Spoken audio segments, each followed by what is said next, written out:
Fajar baru saja mengintip di balik perbukitan ketika bas tua yang ditumpangi Arga berhenti di pinggir jalan berdebu. Nafasnya tercekat saat kedua kakinya kembali menginjak tanah kampung yang telah ia tinggalkan bertahun-tahun. Udara pagi desa Batu Udang yang biasanya membawa kenangan manis kini terasa asing, seolah menyimpan isyarat duka yang tak terlihat.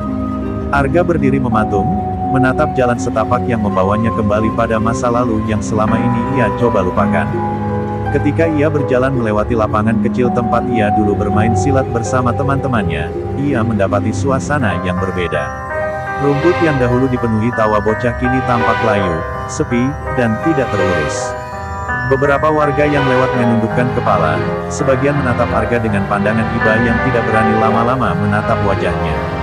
Dari tatapan itu saja Arga tahu, apapun yang telah terjadi pada ayahnya, itu bukan kematian biasa. Rumah kayu peninggalan ayahnya berdiri di kejauhan, tampak lebih rapuh dari yang ia bayangkan. Catnya terkelupas, pagar bambunya miring, dan halaman yang dulu selalu rapi kini dipenuhi daun kering. Arga menelan ludah, mencoba menahan beban yang menyesakkan dada. Tangannya bergetar saat membuka pintu yang berderit pelan, seolah rumah itu sendiri sedang mengeluh menahan luka. Ketika masuk, ia menemukan ibunya duduk di lantai, memeluk foto ayahnya dengan mata sembab. Wanita itu perlahan mengangkat kepala, dan ketika melihat Arga, ketegaran yang ia pertahankan sejak kematian suaminya langsung runtuh. Ia menangis keras, memeluk Arga seolah memeluk seseorang yang hilang dan baru kembali dari neraka panjang. Arga mengecup kening ibunya, namun ia sendiri merasa hampir tak mampu berdiri. Di sudut ruangan, Arga melihat sebuah kain hitam menutupi meja kayu rendah. Di bawahnya, terletak sebuah luka, nama ayahnya terukir di papan kecil sederhana yang belum sempat dipasang ke makam. Arga merasakan mata panas, dadanya seperti diremas. Ayahnya pergi terlalu cepat, terlalu misterius, dan terlalu sunyi. Para tetangga datang satu persatu untuk mengucapkan belasungkawa. Namun, cara mereka berbicara, pelan, terbata, dan penuh ketakutan, membuat Arga merasa ada sesuatu yang mereka sembunyikan. Setiap kali ia menanyakan penyebab kematian ayahnya, wajah-wajah itu langsung berubah pucat. Sebagian langsung mengalihkan pembicaraan, sebagian lagi hanya menjawab dengan kalimat yang terlalu singkat, kecelakaan, tidak sengaja, namun intonasi mereka berkata lain. Malam itu, ketika semua orang sudah pulang, Arga duduk sendirian di serambi rumah. Angin malam membawa aroma kebun buah peninggalan ayahnya yang kini sepi. Ia memejamkan mata, dan bayangan masa kecilnya kembali. Ayahnya tersenyum sambil mengangkat keranjang mangga, tangan kuatnya selalu hangat dan penuh kasih. Namun kenangan itu tiba-tiba digantikan gambaran gelap, suara pukulan, teriakan, dan tanah lembab berbau darah. Arga membuka mata dengan napas terengah, seolah mimpi buruk itu bukan hanya bayangan, melainkan sebuah peringatan. Dalam keheningan itu, ibunya duduk di sampingnya, menggenggam lengan Arga dengan erat. Suaranya pelan, bergetar, nyaris seperti bisikan seseorang yang takut didengar tembok sekalipun. Ga, ayahmu, bukan meninggal karena kecelakaan. Mereka yang melakukannya. Kata-kata itu menghantam Arga seperti palu besar. Ia menoleh cepat, membuat ibunya terisak semakin keras. Dari sorot matanya, Arga tahu, babak hidup barunya dimulai, dan tidak ada jalan kembali. Malam semakin larut ketika ibunya akhirnya mulai menceritakan apa yang sebenarnya terjadi. Suaranya lirih, namun setiap kata yang keluar seperti pisau yang mengoyak ketenangan yang tersisa di dalam diri Arga. Ayahmu dibunuh, Ga, mereka memukulinya di kebun. Dia pulang masih hidup, tapi tidak sempat selamat. Kalimat itu membuat dunia Arga seolah berhenti. Ia merasa dadanya menghimpit, seolah seluruh udara di sekitar menghilang begitu saja. Dewi, adik Arga, muncul dari balik pintu kamar dengan mata yang merah. Gadis itu diam, namun tubuhnya bergetar hebat. Tanpa suara, ia meraih tangan Arga dan memeluknya. Di saat itu Arga baru menyadari, selama ia hidup nyaman di kota sambil berjualan buah, keluarganya menjalani hari-hari penuh ketakutan. Rasa bersalah menghantamnya lebih kuat daripada amarah. Ia merasa seperti anak yang gagal, lelaki yang tidak ada saat keluarganya paling membutuhkan. Dewi akhirnya membuka suara dengan nada yang pecah. Mereka dari kelompok Germo. Mereka datang menagih uang keamanan. Ayah menolak, karena kebun itu satu-satunya yang kita punya. Mereka memaksa ayah pergi ke kebun, kami kira hanya untuk mengancam. Tapi mereka, suaranya patah, tenggelam oleh tangis yang tak bisa ia tahan. Arga memeluk Dewi sambil menutup mata, mencoba menahan emosi yang siap meledak kapan saja. Arga kemudian meminta lebih banyak detail. Ibunya ragu, namun akhirnya berkata, warga takut bicara, ga. Siapapun yang melawan Germo selalu dapat masalah. Ayahmu sendiri sudah sering diancam. Tapi dia tidak pernah cerita padamu, dia tidak mau membuatmu pulang dan terlibat. Dia ingin kau hidup tenang di kota. Arga menunduk, ayahnya melindunginya sampai akhir, bahkan dengan nyawanya. Saat semua kembali tenang, Arga berjalan menuju kamar ayahnya. Kamar itu masih sama seperti dulu, sederhana. Wangi kayu, penuh barang-barang kecil yang menyimpan kenangan. Di atas meja terdapat topi anyaman yang dulu selalu dipakai ayahnya ketika panen. Arga mengambilnya, menggenggam erat seolah topi itu bisa membawa kembali sosok yang ia rindukan. Di bawahnya ia menemukan sesuatu yang tak pernah ia lihat sebelumnya, sebuah buku catatan kusam. Saat Arga membuka halaman pertama, ia menemukan catatan harian ayahnya.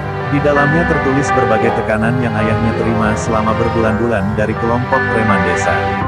Di halaman terakhir terdapat tulisan yang tergores terburu-buru, seolah ditulis dengan tangan gemetar, jika sesuatu terjadi padaku, jangan biarkan mereka menyentuh kebun ini. Arga harus tahu. Kata-kata itu menusuk langsung ke hati Arga. Ayahnya telah mempersiapkan kemungkinan terburuk, dan ia sengaja meninggalkan pesan untuknya. Arga menutup buku itu perlahan, namun matanya menyala. Sesuatu dalam dirinya berubah malam itu. Bukan sekadar sedih, bukan sekadar marah, lebih dari itu. Ada api yang menyala, panas dan gelap, yang selama ini ia pendam sejak meninggalkan kampung. Semua luka lama yang pernah ia lupakan kini terbuka kembali, hinaan masa kecil dari preman desa, pengusiran diam-diam warga terhadap ayahnya yang jujur, dan rasa tak adil yang selalu ia kubur dalam-dalam. Arga keluar dari kamar ayahnya dan berdiri di halaman, menatap kebun yang tampak samar dalam kegelapan malam. Bulan pucat menggantung di langit, seolah menjadi saksi bisu dari apa yang akan terjadi. Ayah, bisiknya pelan namun penuh tekad, aku pulang bukan hanya untuk berduka. Aku pulang untuk menuntaskan semua ini. Angin malam berhembus melewati wajahnya, dingin, namun seperti menyetujui. Disinilah awal dari jalan panjangnya. Jalan yang penuh darah, luka, dan balas dendam yang tak terelakkan. Pagi itu, setelah malam panjang yang mengoyak batinnya, Arga melangkah keluar rumah menuju kebun ayahnya. Matahari baru terbit, tapi kabut yang menggantung membuat suasana tampak muram dan menyedihkan. Dulu, jalan menuju kebun selalu hidup dengan suara burung dan aroma tanah basah yang menenangkan. Namun kini, yang terdengar hanyalah sunyi, sunyi yang menekan, seperti kampung ini sedang menahan napas. Arga berjalan dengan langkah berat, merasakan setiap detik seolah memaksanya menghadapi kenyataan yang lebih pahit dari yang ia bayangkan. Ketika ia tiba, jantung Arga serasa berhenti. Kebun yang dulu penuh pohon mangga, rambutan, dan jambu, kini berubah menjadi tempat kumuh yang tidak boleh disebut sebagai kebun lagi. Pohon-pohon ditebangi sembarangan, tanah diinjak berkali-kali hingga meninggalkan jejak ban sepeda motor. Di tengah lahan itu, berdiri tenda kain lusuh dengan meja judi dan botol-botol alkohol yang berserakan. Bau asap rokok dan tawa kasar terdengar dari dalam. Kebun ayahnya telah dinodai tanpa ampun. Arga merasakan dadanya panas, seolah ada bara yang dilempar ke dalamnya. Ia tidak bergerak selama beberapa detik, hanya menatap tempat yang dulu menjadi kebanggaan ayahnya. Tempat yang dulu menjadi rumah kedua bagi keluarganya kini dirusak dan diubah menjadi sarang najis oleh orang-orang yang menganggap kekuasaan sebagai mainan. Kilasan masa kecil berputar di kepalanya, ayahnya tertawa saat memanjat pohon, Dewi berlarian sambil membawa keranjang, ibunya menyiapkan minuman dingin. Semuanya terasa jauh, dan kini hanya tinggal luka. Tawa para preman dari arah tenda membuat Arga kembali fokus. Di antara mereka, ia mengenali wajah yang tak akan pernah ia lupakan, Sabar, salah satu anak buah Germo yang terkenal kejam. Arga ingat jelas cerita ibunya, Sabar adalah orang yang memukul ayahnya paling banyak, orang yang tertawa ketika ayahnya jatuh tersungkur. Melihatnya sekarang, duduk santai sambil merokok di kursi bekas, membuat darah Arga benar-benar mendidih. Tangan Arga mengepal begitu kuat hingga buku jarinya memutih. Saat Arga memperhatikan lebih jauh, ia melihat sesuatu yang membuat napasnya tercekat, bekas bercak darah kering di salah satu batang pohon mangga tua yang belum ditebang. Itu adalah pohon favorit ayahnya, pohon pertama yang ia tanam bersama Arga ketika ia masih kecil. Melihat bercak itu, Arga merasakan seperti ada sesuatu yang meremas hatinya. Ia mendekati pohon itu perlahan, menyentuh kulit batangnya yang kasar sambil menahan air mata. Tempat itu bukan sekadar kebun. Itu adalah saksi bisu kebengisan yang merenggut ayahnya. Ketika Arga sedang memeriksa sekeliling, salah satu preman melihatnya. "Hei, siapa lo?" teriaknya dengan nada ancaman. Sabar berdiri, matanya menyipit, mencoba mengingat wajah Arga. Arga tahu ia tak bisa terburu-buru bertindak. Ia masih belum siap, dan lawannya terlalu banyak. Dengan cepat ia berbalik dan berjalan menjauh tanpa mengucap apapun, menyembunyikan amarah yang hampir meledak. Ia sadar bahwa waktu untuk bertindak belum tiba, setidaknya belum saat itu. Setelah kembali ke rumah, wajah Arga penuh gelapnya dendam yang mengeras menjadi tekad baru. Ia memandang ibunya dan Dewi yang menunggu dengan cemas di beranda. Tanpa berkata apapun, Arga duduk perlahan. "Kebun itu, sudah mereka jadikan markas," ucapnya dengan suara serak. Ibu Arga menutup mulutnya, menahan tangis, sementara Dewi memeluk lututnya dengan tatapan gemetar. Yang membuat keduanya semakin takut bukan hanya kabar itu, tetapi tatapan Arga yang kini berubah, tatapan seseorang yang tak lagi bisa mundur. Di dalam hatinya, Arga bersumpah, apapun yang harus ia lakukan, siapapun yang harus ia hadapi, kebun itu harus kembali. Itu bukan hanya tanah warisan, itu adalah kehormatan keluarganya yang diinjak-injak. Dan ia tahu, untuk mengambilnya kembali, ia tidak hanya akan mengusir para preman, ia akan memulai perang. Perang yang akan mengguncang seluruh desa Batu Udang. Malam itu, setelah melihat kehancuran kebun ayahnya, Arga tak bisa tidur. Setiap kali ia memejamkan mata, ia melihat kembali wajah Sabar yang tertawa di antara botol-botol alkohol, dan bercak darah di batang pohon mangga tua. Ia duduk di ruang tamu dengan cahaya lampu minyak yang redup, memandangi buku catatan ayahnya. Setiap tulisan di dalamnya seperti memanggil Arga untuk bangkit. Bukan hanya untuk balas dendam, tapi untuk mengembalikan kehormatan yang direnggut dari keluarganya. Malam itu, sesuatu dalam Arga berubah menjadi lebih keras, lebih gelap.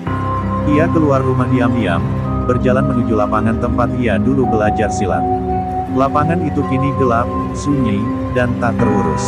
Rumput liar hampir menutup jejak-jejak tempat Arga dulu jatuh bangun berlatih.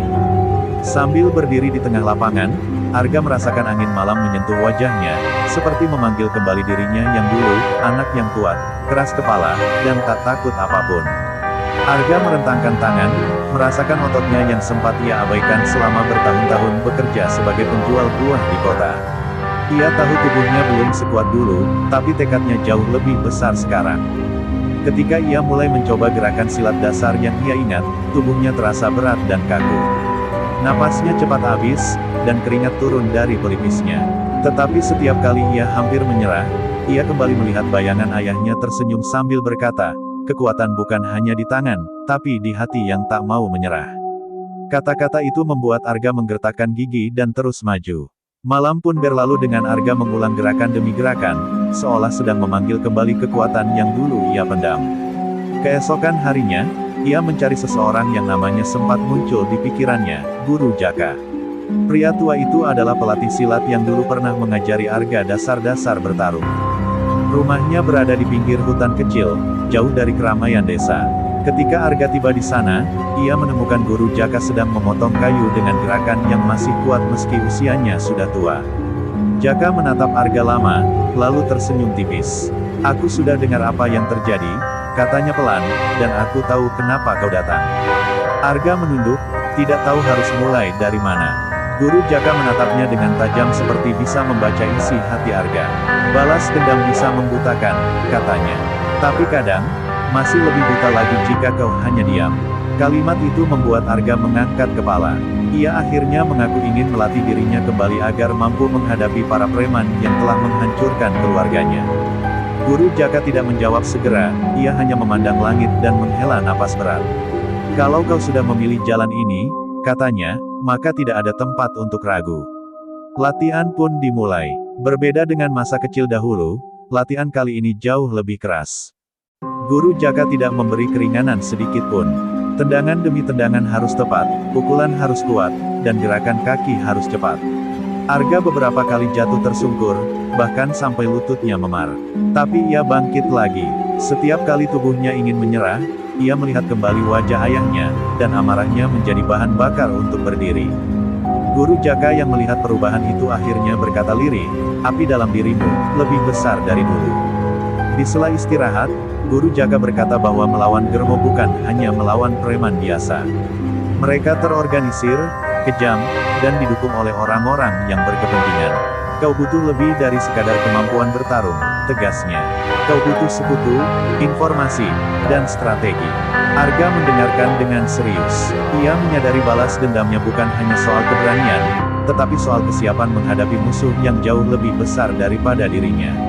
Saat matahari mulai tenggelam, Arga berdiri di tepi hutan, tubuhnya penuh memar, tetapi tatapannya tajam seperti bilah pisau. Latihan hari itu membuktikan satu hal, ia masih bisa bangkit. Dan ia akan bangkit lebih tinggi lagi. Malam itu, ketika ia pulang, langkahnya tidak lagi ragu. Di dalam dada Arga, api balas dendam telah menyala, dan ia tahu tidak ada yang bisa menghentikannya sampai keadilan untuk ayahnya terpenuhi. Hari demi hari, Arga terus berlatih di bawah bimbingan Guru Jaka. Tubuhnya kini mulai terbiasa dengan rasa sakit, memar, dan keringat yang tak pernah berhenti. Namun suatu sore, ketika Arga sedang melakukan latihan tendangan bertubi-tubi terhadap batang pohon, ia mendengar suara ranting patah di balik semak. Nalurinya langsung bekerja, ia membalikkan badan dan bersiap. Dari balik pepohonan, muncul seorang pemuda kurus dengan wajah pucat yang tampak ketakutan. Arga mengenalnya, Fikri, mantan preman anak buah Germo yang beberapa tahun lalu pernah hampir memalak keluarganya. Arga refleks menegang, pikirannya mengira pemuda itu datang sebagai mata-mata. Namun Fikri mengangkat kedua tangan, suaranya bergetar. "Tolong, jangan salah paham. Aku bukan lagi bagian dari mereka. Aku kesini, karena aku tahu apa yang terjadi pada ayahmu." Ucapannya membuat Arga terdiam sejenak, tetapi kecurigaan masih menempel erat di wajahnya. Guru Jaka melangkah maju, menghampiri Fikri dengan tatapan tajam, seperti sedang menimbang apakah pemuda itu pantas dipercaya atau tidak. Fikri duduk bersandar pada batu besar, napasnya berat seperti habis lari jauh. "Aku keluar dari kelompok Germo hampir setahun lalu, setelah aku lihat sendiri bagaimana mereka memperlakukan orang-orang di desa. Mereka tak punya hati, enggak." Matanya memerah, bukan karena marah, tapi karena menahan rasa malu.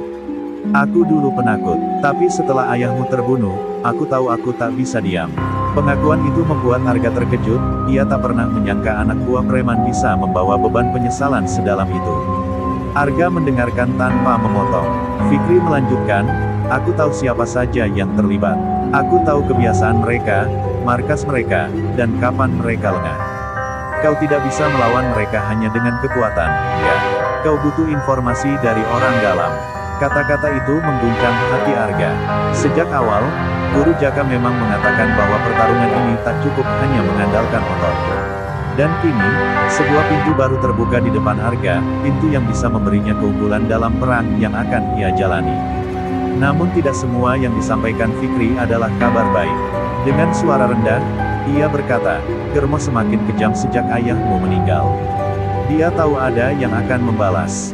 Mereka memperketat penjagaan, dan mereka curiga, sangat curiga. Kalau ada yang tahu aku membantumu, aku mati." Mata Fikri bergetar, ketakutan terlihat jelas di dalamnya. Arga menatap pemuda itu lekat-lekat, menyadari bahwa keputusan Fikri untuk datang adalah tindakan yang hampir bunuh diri. Guru Jaka akhirnya angkat bicara. "Keputusanmu datang ke sini adalah sebuah keberanian." Ia menepuk bahu Fikri. "Tapi kau harus tahu risikonya. Kalau kau ikut jalan Arga, tidak ada lagi tempat kembali." Fikri mengangguk dengan tegas, meskipun tubuhnya gemetar. "Aku sudah tidak punya apa-apa lagi," katanya. "Biarkan aku menebus semua dosa masa lalu." Arga belum sepenuhnya percaya, tetapi sesuatu dalam dirinya mengatakan bahwa pemuda ini tidak sedang bermain-main. Ia mengulurkan tangan ke arah Fikri. Setelah beberapa detik ragu, Fikri menerima uluran itu. Di tengah hutan yang gelap dan tenang, dua pemuda yang dulunya berdiri di sisi berlawanan kini menyatukan tekad yang sama. Guru Jaka menyaksikan itu dengan mata yang penuh kekhawatiran, karena ia tahu jalan yang mereka pilih adalah jalan tanpa jaminan kembali. Hari itu, Arga pulang ke rumah dengan perasaan berbeda. Ia tidak lagi berjalan sendirian. Ia kini memiliki sekutu, seseorang yang mengetahui isi perut kelompok Germo. Namun ia juga tahu satu hal, semakin banyak yang ia ketahui, semakin ia sadar bahwa yang akan ia hadapi bukan hanya preman desa, tapi kekuatan besar yang tak segan menghilangkan siapapun yang mengganggu kepentingan mereka. Dan perang Arga baru saja menemukan bentuknya yang paling berbahaya. Malam itu, setelah beberapa hari menyusun rencana bersama Fikri dan Guru Jaka, Arga berdiri di tepi kebun tua sambil memandangi langit malam yang kelam. Di kejauhan, suara tawa preman dari pos penjagaan kecil terdengar jelas, seperti ejekan yang tak henti-henti. Arga menarik napas panjang. Malam ini adalah langkah pertama yang akan menentukan segalanya. Bukan perang besar, belum. Tapi sebuah pukulan pembuka, serangan kecil yang bisa mengguncang struktur preman yang selama ini menguasai desa Batu Udang tanpa perlawanan. Fikri muncul dari balik semak dengan wajah tegang. Di dalam cuma ada 3 orang, bisiknya. Mereka biasanya minum sampai teler kalau malam. Ini kesempatan terbaik. Arga mengangguk. Meski ia terlihat tenang, jantungnya berdebar keras. Ini pertama kalinya ia akan berhadapan langsung dengan anak buah Germo sejak kematian ayahnya.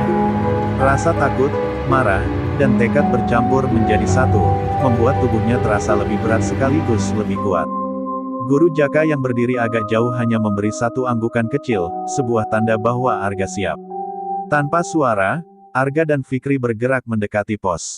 Lampu remang-remang dari bohlam lusuh menggantung di pintu pos, memantulkan bayangan para preman yang sedang tertawa sambil bermain kartu. Satu dari mereka begitu mabuk hingga hampir jatuh dari kursi. Arga bersembunyi di balik dinding kayu tipis, mendengarkan dengan saksama. Suara mereka kasar, penuh makian, namun satu kalimat menyentak telinga Arga, "Besok kita datang lagi ke rumah itu, yang istrinya suka nangis." Arga langsung tahu mereka berbicara tentang ibunya. Amarahnya meledak. Tanpa menunggu lebih lama, Arga melompat masuk ke pos penjagaan. Pukulan pertamanya menghantam rahang preman yang paling dekat hingga jatuh pingsan sebelum sempat berteriak. Preman kedua bangkit dengan panik, mencoba mengambil botol kaca untuk menyerang. Namun Arga lebih cepat, tendangannya tepat mengenai perut, membuat orang itu terhempas ke papan meja hingga kartu-kartu keterbangan.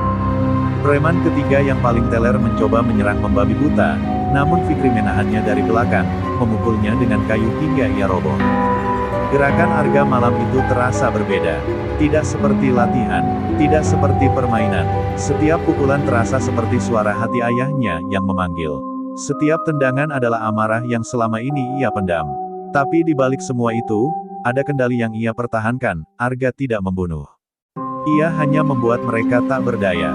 Ia tahu perang besar menuntut strategi, bukan kemarahan semata. Setelah semua preman tak sadarkan diri, Arga mengikat mereka dengan tali bekas yang ditemukan di sudut pos. Ia dan Fikri meninggalkan tanda kecil di dinding pos, ukiran berbentuk garis miring ganda, sebuah simbol sederhana, tetapi cukup untuk membuat para preman bertanya-tanya. Fikri menatap Arga dengan napas terengah. "Kau sadar, mereka akan panik setelah ini." Arga mengangguk pelan. "Justru itu yang kubutuhkan." Ketika mereka menyelinap kembali ke hutan, Arga merasakan sesuatu yang berbeda. Ada adrenalin yang membakar dalam tubuhnya, bukan kesenangan, tetapi kepastian. Untuk pertama kalinya sejak tragedi itu, ia merasa memiliki kontrol atas hidupnya kembali. Malam itu menjadi bukti bahwa dominasi preman di desa bukanlah sesuatu yang tidak bisa digoyangkan. Mereka bisa dilawan, dan dijatuhkan. Berita mengenai pos penjagaan yang hancur menyebar cepat ke seluruh desa keesokan paginya. Warga berbisik-bisik, sebagian ketakutan, sebagian justru berharap. Ada yang melawan mereka, bisik seseorang di warung. Germo dan anak buahnya mulai gelisah, dan ketegangan di kampung meningkat tajam. Namun Arga hanya duduk di halaman rumah, menatap kebun yang jauh, sambil menggenggam catatan ayahnya. Serangan kecil ini hanyalah awal. Ia tahu badai yang lebih besar akan datang, dan ia akan siap menghadapinya. Malam itu, angin terasa lebih dingin daripada biasanya. Arga berdiri di depan rumah Raihan yang kini sunyi tanpa suara tawa anak kecil atau aroma masakan sang istri. Ia menatap jendela yang pecah, bekas terjangan sepatu preman beberapa tahun lalu. Ingatan itu kembali menamparnya, bagaimana Raihan memohon mereka berhenti, bagaimana tak satu pun dari mereka menunjukkan sedikit belas kasihan. Arga mengepalkan pinggulnya. Tidak akan ada lagi yang ia biarkan hilang karena ketidakberdayaan. Dari kejauhan, suara motor-motor tua terdengar memecah keheningan. Arga tahu suara itu, rombongan patroli preman yang dulu sering memeras toko-toko desa. Mereka melintas di jalan utama, tertawa keras, seakan desa ini adalah wilayah kekuasaan pribadi yang tak akan pernah tersentuh hukum. Arga tidak bergerak, ia menunggu sampai suara itu mereda sebelum ia memutar tubuhnya ke arah belakang rumah. Ada satu hal yang perlu ia cari. Di bawah rumah panggung Raihan, ia menemukan sebuah peti kayu yang dulu mereka kubur bersama ketika masih bermain sebagai anak-anak. Dulu hanya berisi kelereng dan surat-surat konyol, tapi beberapa tahun lalu Raihan pernah bilang ia menyimpan sesuatu yang penting untuk masa depan. Arga mendongkel papan penutupnya.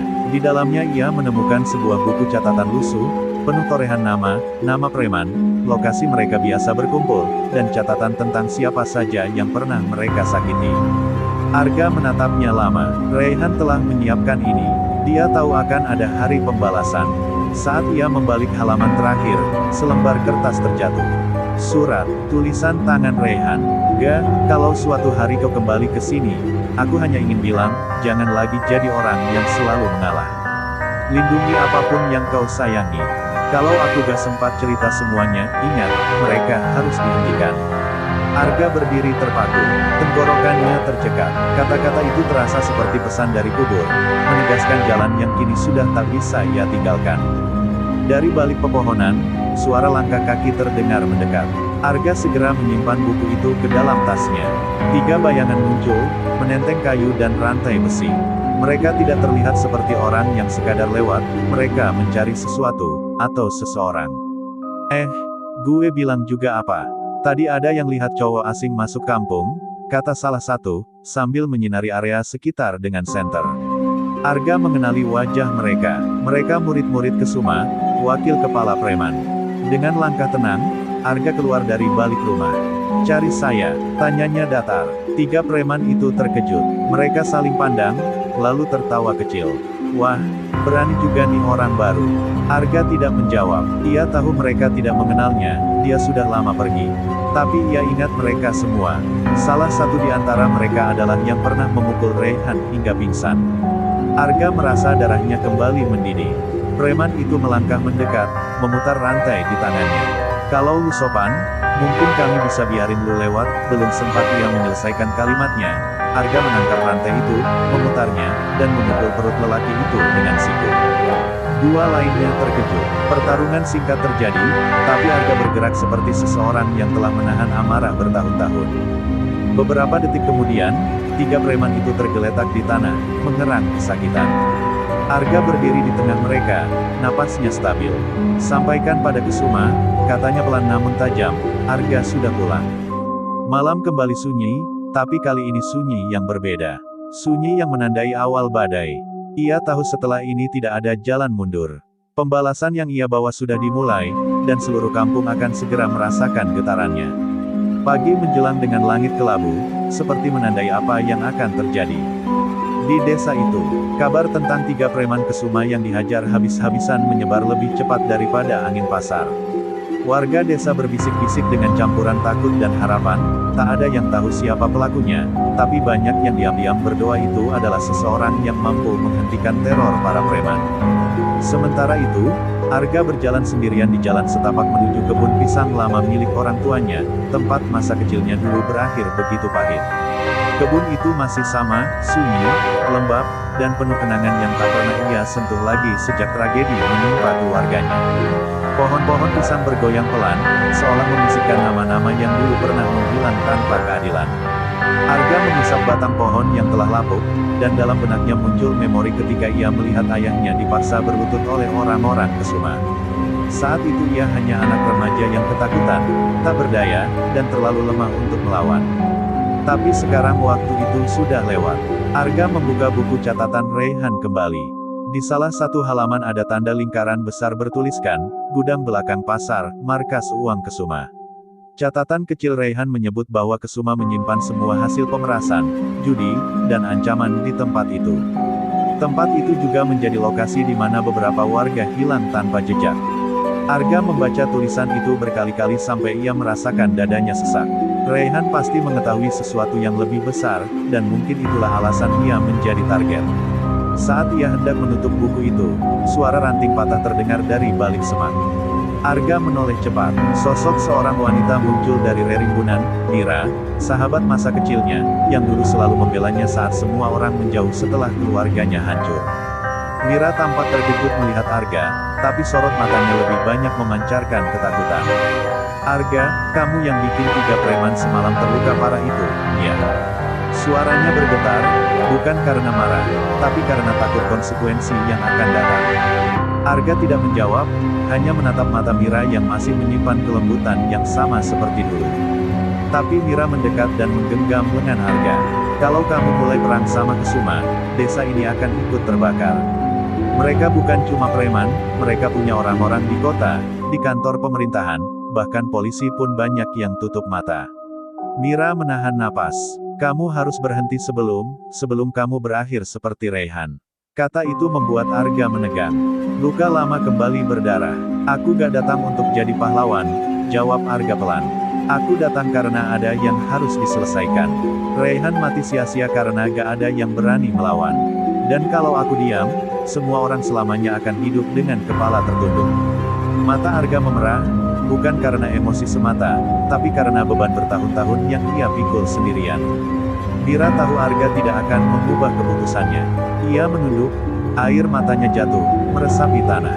Belum sempat Mira membalas, suara mesin mobil tua dari arah jalan besar terdengar. Sebuah mobil bak terbuka berhenti di depan kebun.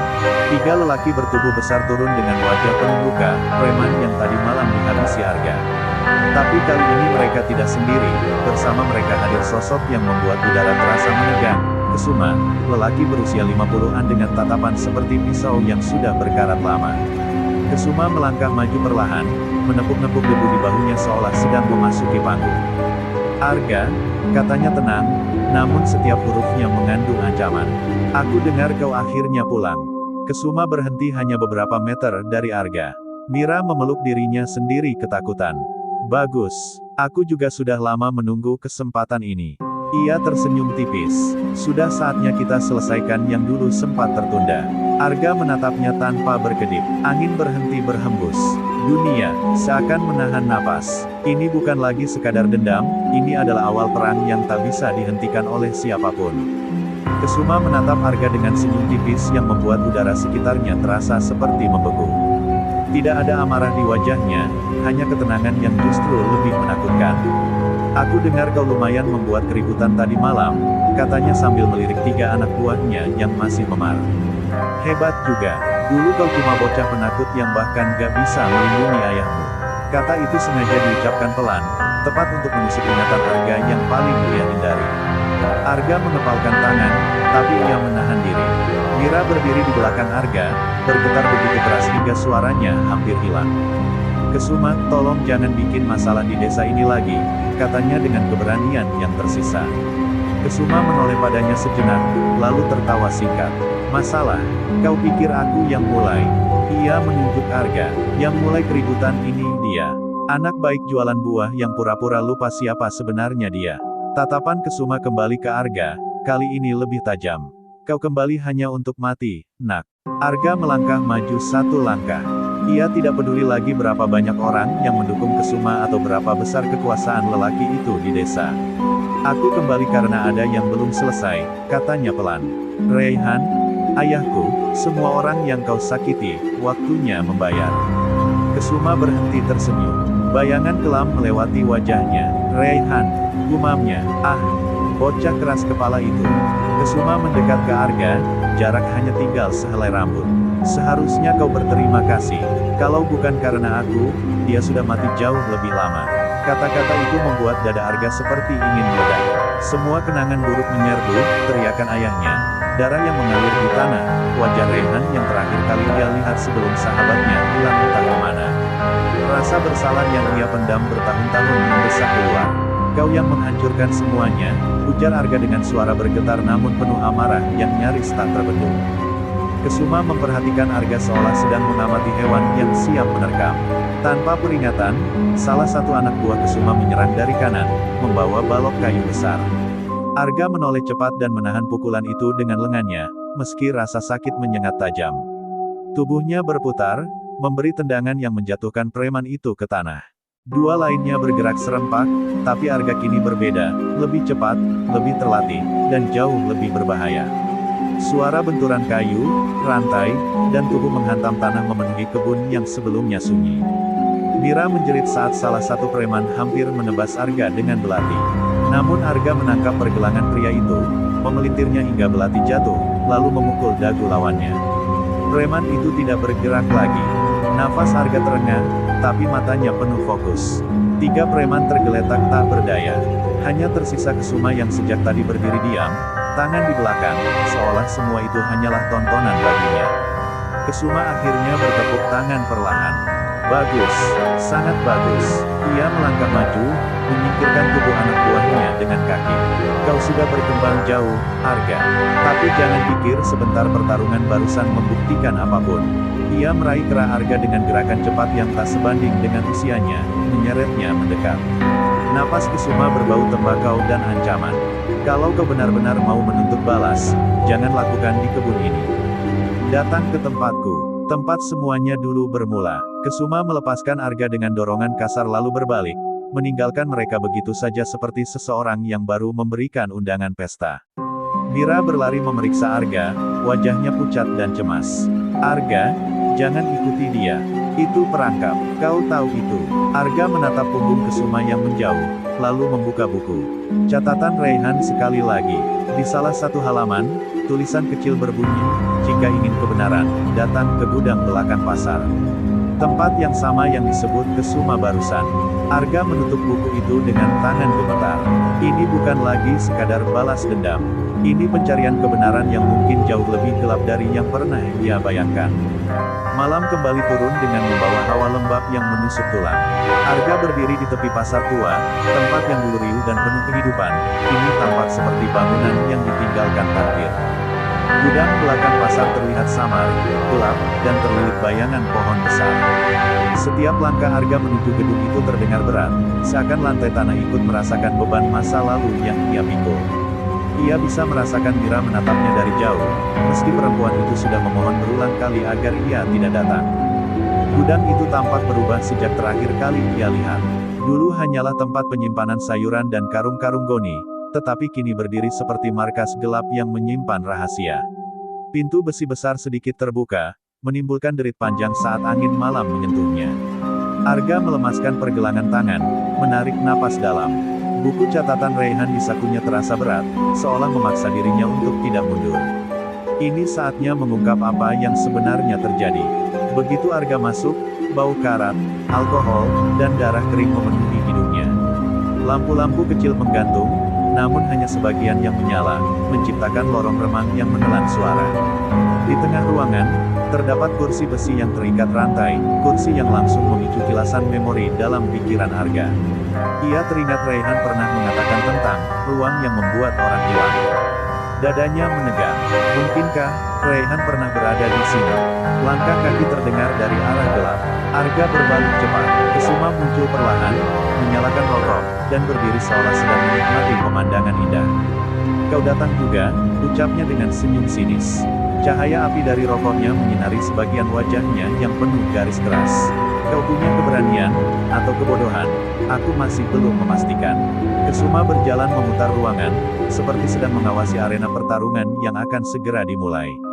Arga maju selangkah. Katakan yang sebenarnya, katanya. Apa yang terjadi pada ayahku, pada Raihan, pada semua orang yang menghilang. Kesuma berhenti sejenak, menatap kursi besi itu dengan tatapan yang sulit dibaca. Kebenaran selalu punya harga, gumamnya. Ayahmu, dia menolak membayar. Raihan, dia terlalu ingin membongkar semuanya.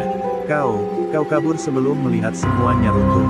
Kalimat itu menusuk keras, membuat Arga hampir kehilangan kendali. Tiba-tiba Kesuma menepuk kursi besi itu. Raihan duduk di sini, katanya datar. Dia keras kepala. Dia pikir dia bisa menyelamatkan desa. Tapi semua orang tahu, Tidak ada yang bisa menyelamatkan sesuatu yang sudah busuk dari akarnya. Arga merasakan tubuhnya seolah kehilangan darah. Mimpi buruk bertahun-tahun akhirnya menemukan wajahnya. Kesuma menatapnya, menantang. Dan sekarang kau ingin menjadi pahlawan. Kau datang terlambat. Nah, Arga tak bisa menahan lagi. Ia menerjang Kesuma, namun lelaki tua itu ternyata jauh lebih lincah daripada yang terlihat. Kesuma menghindar, memukul rusuk Arga, lalu menendangnya hingga ia terjatuh menghantam tumpukan peti kayu. Sakitnya tajam dan memukul seluruh tubuh, tetapi kemarahan Arga lebih besar daripada rasa sakit itu. Ia bangkit lagi, kali ini dengan tatapan yang bukan hanya penuh dendam, melainkan tekad untuk menghentikan lingkaran kehancuran yang sudah berjalan terlalu lama. Kesuma mundur perlahan, seolah menikmati permainan. Kalau kau ingin kebenaran sepenuhnya, katanya sambil menyalakan lampu besar di atas ruangan, maka kau harus siap melihat siapa yang sebenarnya berkhianat. Cahaya terang menyambar ruangan, dan di sudut, Arga melihat sosok yang membuat jantungnya seperti berhenti berdetak. Seseorang yang ia kenal, seseorang yang seharusnya tidak mungkin ada di sini. Arga terpaku. Dunia seperti runtuh di hadapannya. Kebohongan masa lalu ternyata jauh lebih luas dari yang ia bayangkan.